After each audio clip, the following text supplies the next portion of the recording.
Welcome to the Behaviorist with Work Wisdom, where we help you adopt high-performance mindsets, behaviors, communication, and culture. Our intention for the Behaviorist podcast is to share accessible, concrete practices that you can weave into your whole life to begin a shift toward joy and meaningful achievement. I'm your host, Kimberlee Peifer.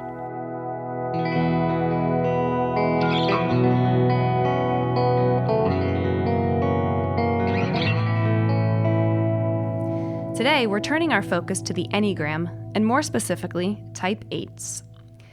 We're grateful to have with us today Erin, who is the current Vice President of Strategic Initiatives at andculture, but she is currently transitioning to leading a sister company called Assemble, and Dan Kerr, who is the President of Burns Mechanical.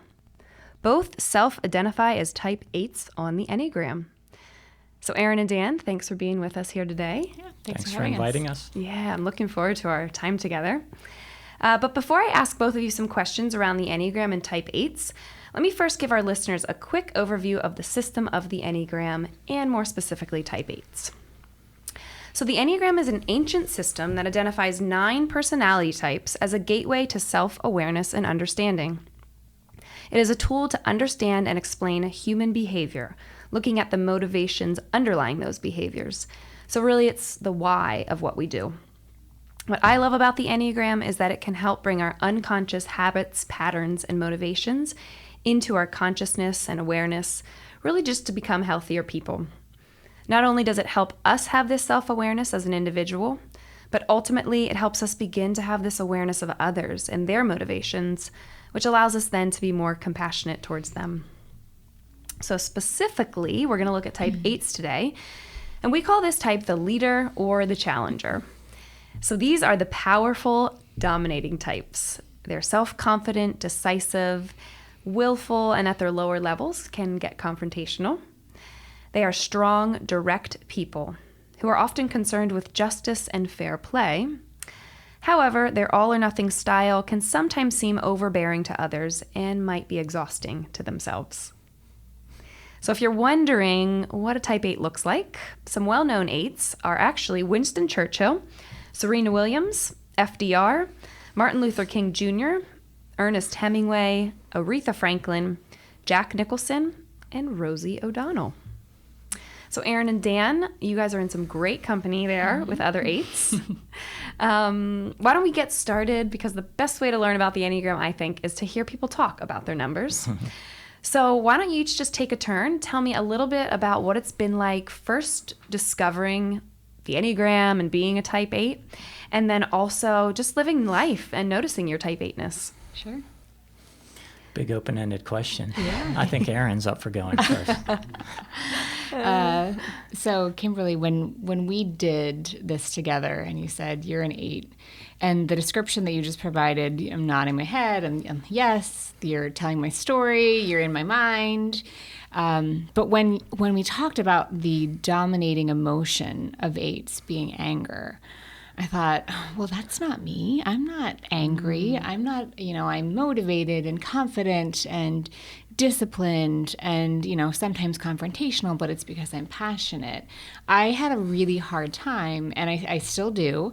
I think I told you when we reviewed my results, I said, let's just use the word frustrated because I don't see myself as an angry person. So it was challenging for me to hear that, but I think what I resolved to was that, a healthy 8 can use a motivation or a passion like anger to really fuel something that is for the good and can be really positive. Mm-hmm. So I was describing to my husband, I'm like, in times of conflict or when something is unjust or when there's something socially that's not quite right or there's a cause that really needs some passion, you really want an 8 in your corner because 8s, won't back down. They're not going to give up.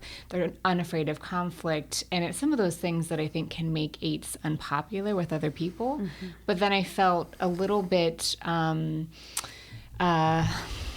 confident knowing that I could use that frustration in a healthy way. Mm-hmm. Yeah, that's great. Thank you, Erin. I guess I came to it through reading the whole idea of the Enneagram, and I took an online test, and eight was one of the possibilities, but then I worked my way through, is it Rizzo Hudson? Yeah, yep. I worked my way through that book. Oh, And okay. yeah, so the emotion I had was, oh wow, this is, there's absolutely no doubt that I'm an 8 when I worked through that book. And I guess that's really the best way to discover what Enneagram type you are, is to self-identify like that. But there's absolutely no doubt. Yeah, I really latched onto a lot of the concepts in there. Like what really resonated with me was this, the greatest fear, the fear of being controlled by others.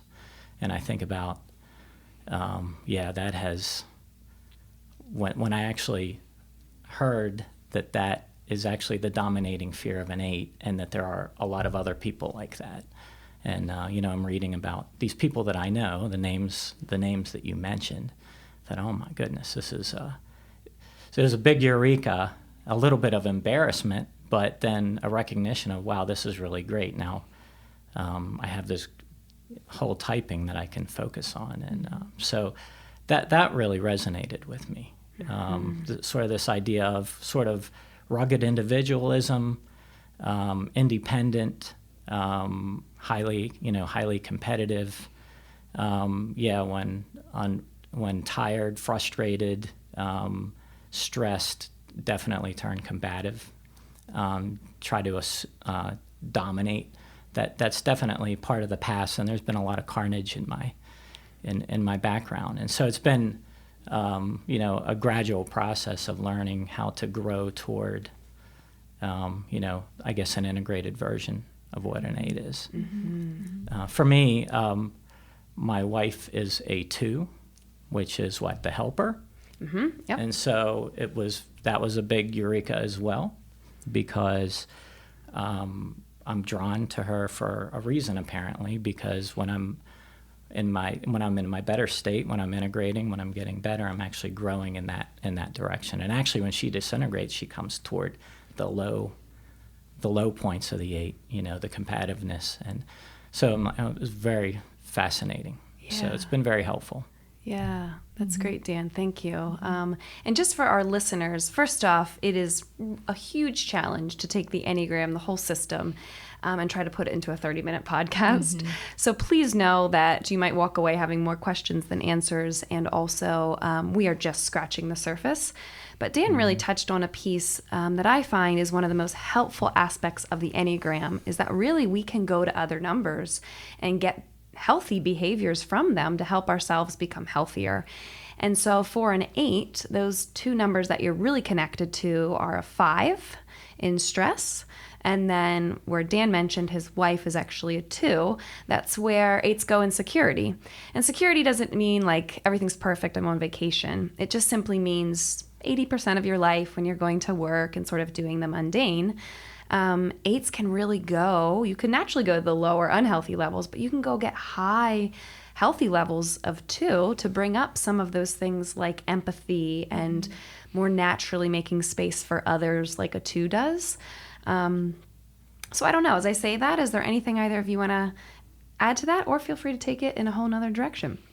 I want to add on to what you said, Dan, about control. And when I was listening to other podcasts about Enneagram, another 8 said, I don't have to be in control, but I don't like to be controlled. And I thought, yes, that's it. I want the independence and the autonomy to make my own decisions. And, if I want to take a tangent and, take a left turn and do something, I don't want to be controlled by someone, but I really enjoy having that autonomy to make my own decisions and to, start something new or finish something or take up a cause. And so it's that control, I think, is often, I think people assume that we have to be in control. I don't have to be in control, but I just like to have the ability to choose. Mm-hmm. Right. I agree. I guess, and I agree with that. But your question about grabbing other attributes of other numbers, of other types, you said something to me the other day that I had never heard before, and that really made a lot of sense to me. And that when under stress, I guess an 8 gravitates toward a 5, and the high attributes of a 5 is what you should be grabbing for and avoiding the lows. And so for an 8, that's really being more measured and thoughtful, I guess, going into some kind of positive withdrawal, disengaging yourself when you're in danger of attacking or inappropriately assuming control of a situation. So yeah, that's very meaningful as you become aware of your own quirks, of the own ways that you react to things. Definitely having an awareness of which direction you go has been very helpful for me. Yeah. And I am curious, as you talk about that, Dan, what has it been like for either of you? I think with both of you, we've talked about making some space between, 8s are fast decision makers. You know where we're going, how we're going to get there, and you're just ready to do it. And sometimes some of the work that 8s needs to do is kind of making space for others of, what are your thoughts around this, or how do you feel about this? So I'm curious, what's it been like to maybe try to put some of that space there?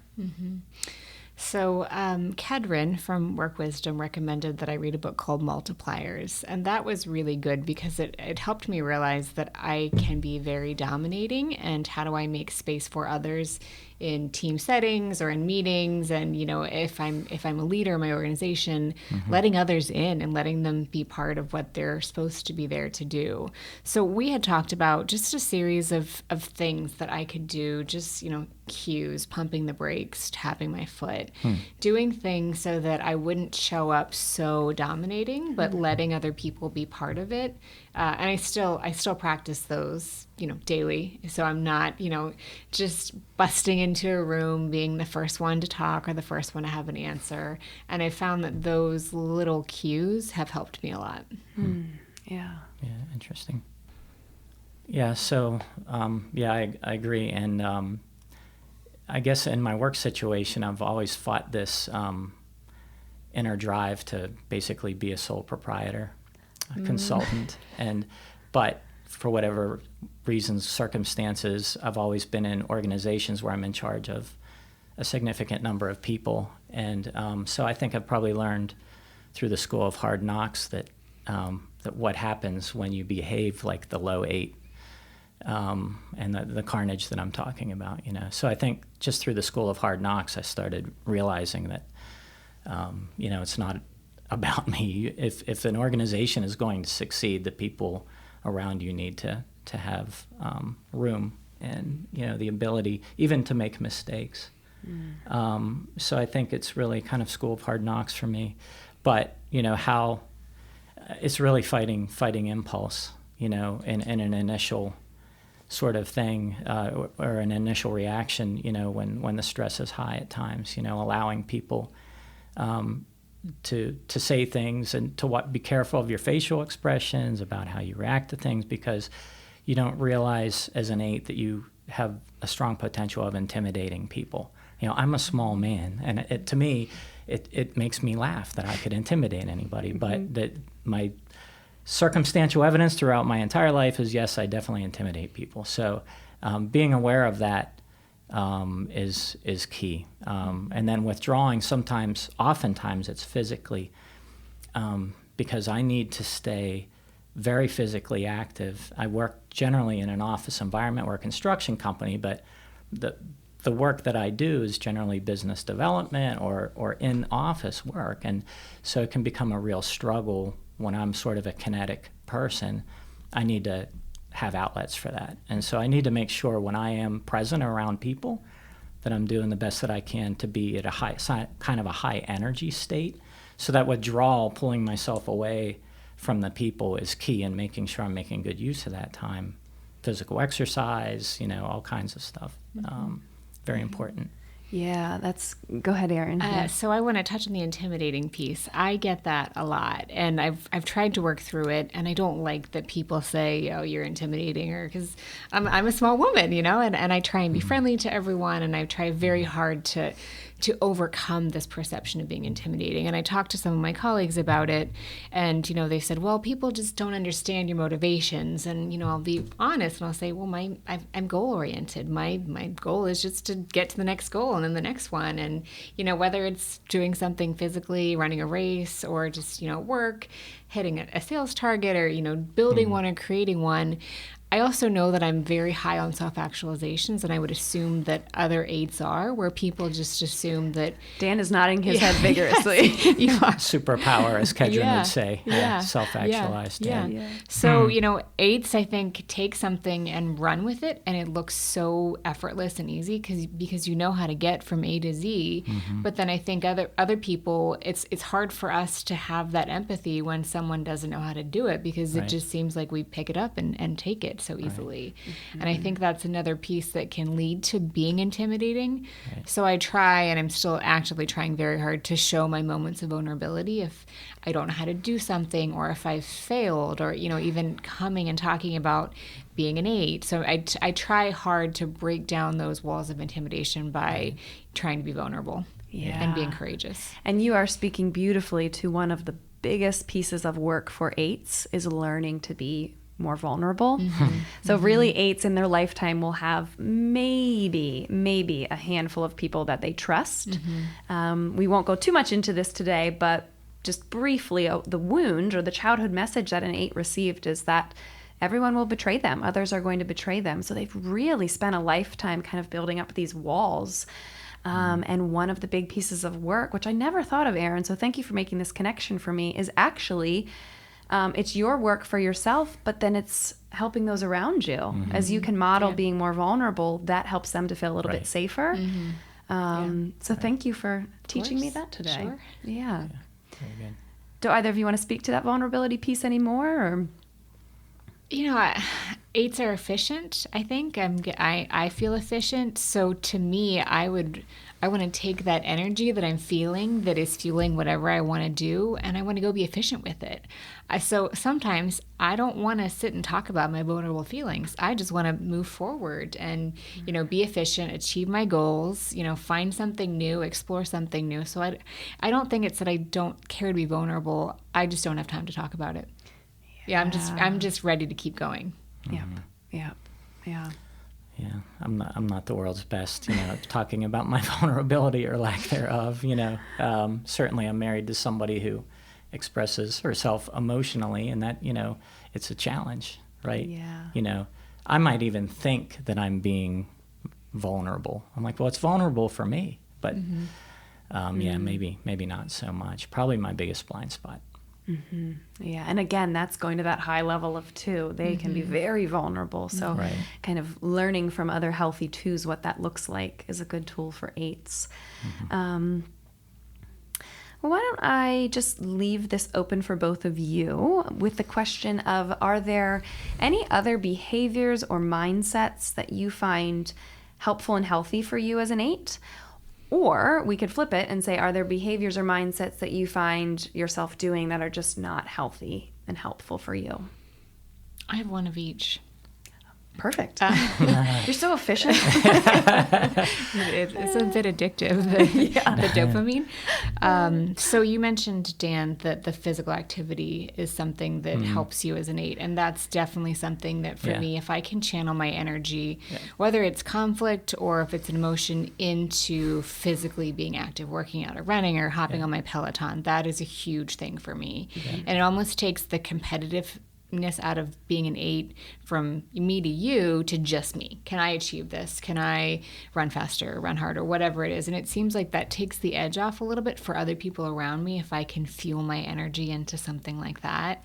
And I almost have to build that into my schedule, because if I don't, I find that something else, whatever it is at the moment, my work, a goal, could really consume me. So I've had to find ways to build and schedule that in. Regimen. Regimen is key. For me too. And you, just to speak to that really quick, you're in the body instinctive center as an 8. You're with the 8s, the 9s, and the 1s. And that means that you know things in your body. You feel things in your body. You just kind of have that gut instinct about you. But what can happen is you actually can carry a lot of stress-related illnesses in your body. You take your dominant emotion of anger and you sort of just translate it into your body and into passion and intensity. And so if you don't have an outlet for that, you can see where, gosh, stress-related illnesses would probably, come up for you. So I'm really glad to hear that I think both of you I've talked to before have excellent kind of physical outlets for yourselves. Yeah. Yeah. Something that is not good for me as an 8 is if I'm around someone who's a conflict avoider. So because I'm an 8 and I'm comfortable with conflict, I am completely comfortable in addressing it and saying, I didn't like when this happened, or this really hurt my feelings, or this bothered me, or let's talk about this. When I am near a conflict avoider that I'm ready to talk about it, but they're not, that's very hard for me because I can continue to press and press and push until I am relieved of the conflict because I've spoken about it, but the other person is like trying to run away from me because they're not ready to talk about it. So that's been a challenge professionally as I'm noticing who's a conflict seeker or who's a conflict avoider. You know, I certainly don't go around looking for fights, but being a conflict seeker, I'm comfortable with conflict. And I'm also, I'm seeking that resolution or that peace that we can find after, we've discussed the conflict. Yeah. So that's not the best for me when I'm around conflict avoiders. That's interesting. Yeah. So conflict avoiders, yes, for sure. Lack of assertiveness is a trigger for me. Like, for goodness sake, would you just make a decision? Indirect communication is something that starts to drive me a little bit crazy, and I'll just kind of pound my fists on the table and say, let's just get to the heart of the matter. Yeah. Get to the point. Yeah. So, there's not a lot of small talk. Those can be ugly. I have a guy at work that when I hired him over 5 years ago, I was in a position where he was put in an awkward position with somebody in authority over him that didn't have authority over me, and I found myself defending him because the other person was exhibiting those attributes, and out of that, I turned pretty ugly, and so I developed a nickname out of that, and it was Evil Dan, and so we still talk about. He likes, I kind of like Evil Dan, and that's the thing. I think, a lot of the quirkiness of the type 8, actually, the people closest to me kind of admire a lot of those attributes, even though it might internally be causing a lot of turmoil for me, and a lot of, like you said, exhaustion, I think. Definitely the future orientation and the constantly suppressing. I'm just itching for a fight, it seems like all the time. Some days, it's not all the time, but it's constantly repressing that is tiring. Yeah. Well, I think that's where the anger comes in. You're seeing an underdog in a situation, and I feel like I've gravitated towards those where maybe that's where you reach to your 2 as a helper, and you're angry because they're being mistreated or something isn't coming to light, and you want to help them, and that's where you get your passion from. You're helping this underdog, or you're forming this alliance to achieve something greater. And I think people admire Evil Dan for that, because you help someone out, and you're using your emotions in a really positive way. So but sorry about that nickname. I agree. That's a sad nickname. I might secretly like Evil Dan too. It can cause some problems. Yeah. But I agree with the positive. On the positive side, definitely, I like being an individualist and being independent and being comfortable with that. And once you start learning how to be constructively assertive, when you really, to me, the grade 8s are the ones that truly have a heart, that have gotten into tune, that they really care about people, like you said. And so when you can start having some sort of magnanimous sort of behaviors, that's very helpful. So that, and just the outlets, the withdrawal is also a very good thing. You can have very positive withdrawal. The exercise is very key. Goal-oriented exercise, getting competitiveness out of your system that way, that sort of a thing. But also a lot of quiet time, music and quiet time. I crave, and I've worked it all in almost on a daily basis. Yeah. So it is very helpful. Yeah. And if I could add to that, meditating, I started meditating maybe 6 months to a year ago. And I found that if I can meditate through some of those emotions that I might have built up to be a little bit greater than what they actually were, that has seemed to have helped me use that energy rather than expound it or, put it on somebody else or talk with my husband or a peer or colleague about it. Just kind of almost internalize it and process it in a way that's healthier for maybe other people around me. So that seems like that's been effective. Yeah. And that sounds a little bit too like the creating the space that we started off the episode with. That's so important for eights, that would be a good tool to help create some of that space. So I have to say, with working with eights and then also with both of you, it's really helped me have a better understanding and a greater sense of compassion, where I think I'm a 4, and sometimes all the numbers, but 4s particularly, can be intimidated by 8s, where I have really learned, no, this is just your passion for helping those, that aren't having justice right now. This is just you being clear and direct and assertive. And, this confrontation isn't that you don't like me. This is a good thing for you, so let me engage in this conversation. So first off, I just want to say thank you for helping me as an individual have a better understanding of 8s. And even to a point of I really like 8s. I think you're probably one of the biggest or the most misunderstood numbers on the Enneagram.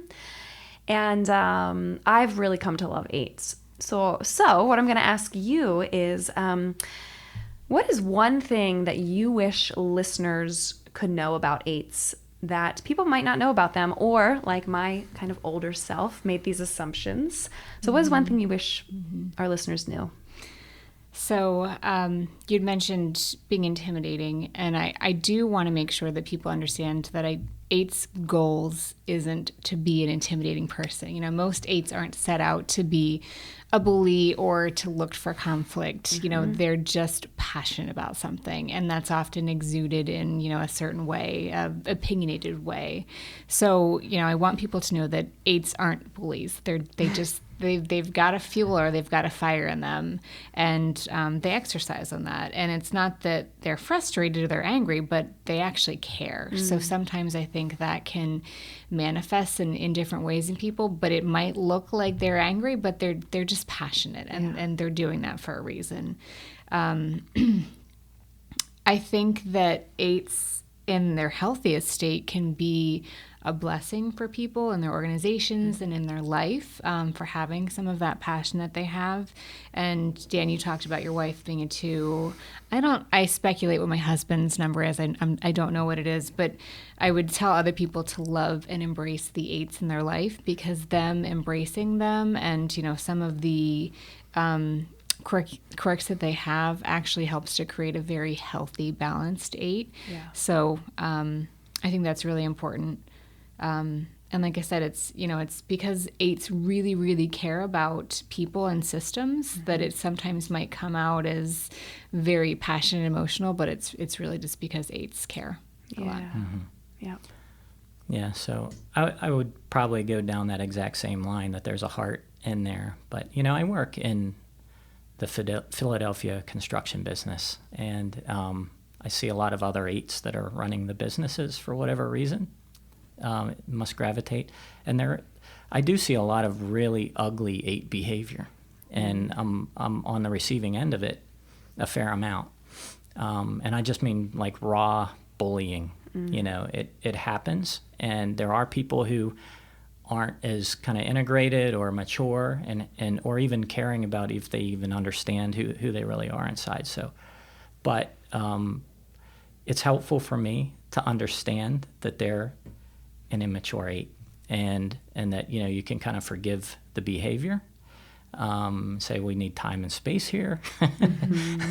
There was a time in my life when I would not accept being bullied like that, and it could turn out really, really badly for everybody. And so I just, but I'm going to agree with you that when an 8 is around people that are supportive and are caring, I think that they're going to start drawing out the better side of the 8, the good 8, not the bad 8. Yeah, yep. And really eights, I mean, the name is the leader, or the challenger, but really eights make excellent, excellent leaders and are so important to the world and how the world sort of functions. So, yeah. Is there any other final thoughts either of you would like to say before we close out our time? I think it takes some vulnerability to go through these exercises and learn about this. And, when you talked with me about just the Enneagram and all the emotions that people lean towards, that was hard. And I realized there's an opportunity for anyone, regardless of their number, to go to highs and lows and learn from tools and techniques they can use. But for a little while, I would say I wasn't super proud of being an 8, but then I realized because I'm an 8, I have confidence and courage, and I can do anything that I set my mind to. And I know people say not to tell your kids that, but I try and embrace that, and I tell my daughter that, we're goal-oriented. We can achieve anything that we want to. And I feel that confidence now, being an 8, that maybe it was a little bit misunderstood, but now I'm like, all right, I am an 8, and I'm not afraid of conflict, and I can achieve whatever it is that I need to achieve. And so that's a little bit reassuring. Yeah. That is such a beautiful way, I think, for us to end, of just how important it is for all 9 numbers. We need all of you. And when we maybe first look at all of our numbers, we're like, oh, but really that's not the place to get trapped in. It's about bringing these maybe unhealthy behaviors into consciousness so that they can be transformed into our best to the world and our gifts that we have to offer the world. So just thank you so much. I think of all the numbers, it's probably the hardest for an 8 to be here and be vulnerable, like we talked about. Yes. So thank you so much for bringing your whole selves here today. Thank you. And stretching yourselves into those vulnerable places with not just me, but our listeners. Hopefully we can help another fellow 8. Absolutely. Yes. Hopefully someone out there is nodding their head yes, saying, yes, that's me too. They're not alone on that island. Yeah. Thank you for having us. Yeah, my pleasure. So for all of you listeners out there, I know the Enneagram can sound a little bit overwhelming if this is the first time that you've heard of it. So if you're interested in more information about the system of the Enneagram, or in particular about 8s, some of our information today came from, and these are places that you can check out, is Suzanne Stabile's work, specifically around the Enneagram Journey podcast, Beatrice Chestnut and any of her books or online work, Riso and Hudson from the Enneagram Institute, Hunter Mobley, and Helen Palmer of the Narrative Tradition. Thank you, listeners, for downloading The Behaviorist, and we hope you'll subscribe. Please reach out to us through our website, workwisdomllc.com, where you can enjoy Work Wisdom Press and productions, ask questions, and make suggestions of topics you'd like us to explore in future episodes. As is our custom, we'll leave you with some 1-minute wisdom from Anthony DeMello. If you would only switch on the light of awareness and observe yourself and everything around you throughout the day, if you would see yourself reflected in the mirror of awareness, the way you see your face reflected in a looking glass, that is, accurately, clearly, exactly as it is, without the slightest distortion or addition. And if you observed this reflection without any judgment or condemnation, you would experience all sorts of marvelous changes coming about in you. Only you will not be in control of those changes, or be able to plan them in advance, or decide how and when they are to take place. It is this non-judgmental awareness alone that heals and changes and makes one grow, but in its own way and at its own time.